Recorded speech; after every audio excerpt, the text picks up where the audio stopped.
Hello, in this video I want to show you how to fix the problem when you have stable internet connection but you cannot browse Google Play Store or use Google Chrome or any other browser on OPPO Reno5 Z.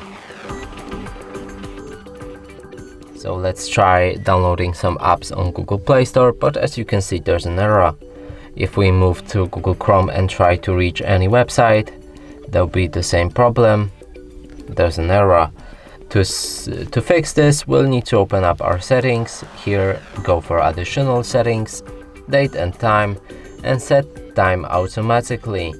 Now if we go back to the Google Play Store, we can browse it or download any apps.